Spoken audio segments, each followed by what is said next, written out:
the kind where the rain didn't pour, it just hung in the air like mist with attitude. Ava Moreno was already having the worst day of her week. Her boss had dumped a last-minute presentation on her. Her favorite boots were soaked, and now the battery on her ancient Toyota was dead in the Whole Foods parking lot. She popped the hood, stared at the engine like it might apologize, then sighed and pulled out her phone to call roadside assistance. That's when she heard the crunch. A dark blue Subaru had just backed straight into her rear bumper. The driver's door flew open. A guy jumped out, tall, hoodie up against the drizzle, hands already raised in surrender. "Oh God, I'm so sorry. I didn't see you there. Are you okay?" Ava blinked. "My car's already dead. You just made it officially murdered." He winced, looking genuinely horrified. "Let me see the damage." They both crouched by the bumper. It was bad. Dented, paint scraped, one taillight cracked like a broken smile. But honestly, her car was already a 15-year-old war veteran. The real tragedy was her mood. "I have insurance," he said quickly. "Full coverage. I'll pay for everything, I swear." She stood up, arms crossed. "You just hit a girl whose car won't even start. My day is officially a country song." He laughed despite himself, nervous, surprised. "Fair. Can I at least call you a tow? Or buy you coffee while we wait? There's a decent place right inside." Ava looked at him properly then, raindrops clinging to his eyelashes, warm brown eyes, a tiny scar above his left eyebrow. He looked like the human version of "sorry I messed up, but I'm trying really hard." "Fine," she said, "but you're paying, and you're pushing my car if it needs to move." His name was Noah Callahan, 29, software engineer. Moved to Seattle from Portland 2 years ago for a job at Amazon. Terrible parallel parker, apparently. He bought her a lavender latte and a chocolate croissant she didn't ask for but ate anyway. They sat by the window watching rain streak the glass. The tow truck was 40 minutes out. Conversation started polite, then wandered. He admitted he'd been distracted because he'd just gotten off a brutal 12-hour debugging session.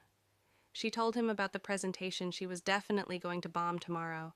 Somehow they ended up arguing, playfully, about whether pineapple belonged on pizza. She said yes, he called it a crime against Italy. When the tow truck finally arrived, Noah insisted on following her to the repair shop in his dented Subaru. "I'm not leaving you stranded in the rain," he said simply. At the shop, the mechanic took one look and whistled. "She's gonna need a new bumper, tail light, probably alignment, $2,000 minimum." Ava felt her stomach drop. Noah didn't blink. "Send the bill to me, all of it." "You don't have to." "I hit you. I'm paying. End of story." She stared at him. Most guys would have argued, negotiated, ghosted.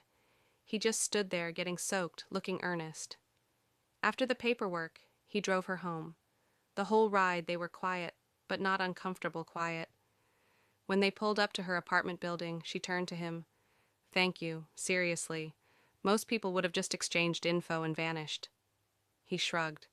"Most people don't almost ruin someone's entire week." She hesitated. "Do you want to come up? I have terrible instant coffee and half a pepperoni pizza. No pineapple, I promise." He smiled. Slow, real. "I'd like that." They ate cold pizza on her tiny couch, talked until 2 a.m. When he finally stood to leave, she walked him to the door. "Hey, Noah?" "Yeah?" "Don't feel like you have to keep apologizing forever, okay? Accident's an accident." He looked down at her, rain still in his hair. "What if I want to keep seeing you? Not out of guilt. Just because." Ava felt something warm uncurl in her chest. "Then maybe ask me on a proper date, without property damage." "Tomorrow night?" he asked. "Dinner. I know a place with no parking required." She laughed. "Deal." Their first real date was at a tiny Thai spot in Capitol Hill. He wore a dark green sweater that made his eyes look hazel. She wore the red dress she saved for occasions that mattered. They split mango sticky rice and talked like they'd known each other years instead of days. Months passed. Winter turned to cherry blossom spring. They hiked Mount Rainier on a rare sunny weekend. He taught her how to play guitar. She was awful. She made him watch every cheesy rom-com he'd avoided his whole life. They fought once, about him working too much, and made up in the rain outside his building, kissing like the movies. 1 year after the parking lot crash, they went back to that Whole Foods lot on a quiet Sunday.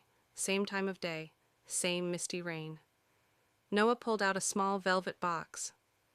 "I know we started with me wrecking your car," he said, voice low, "but I'd really like to spend the rest of my life trying to make your days better instead of worse. Ava Moreno, will you marry me?" She stared at the simple sapphire ring, then at him. Same earnest eyes, same scar, same man who'd refused to disappear. Tears mixed with rain on her cheeks. Yes, God, yes. He slipped the ring on.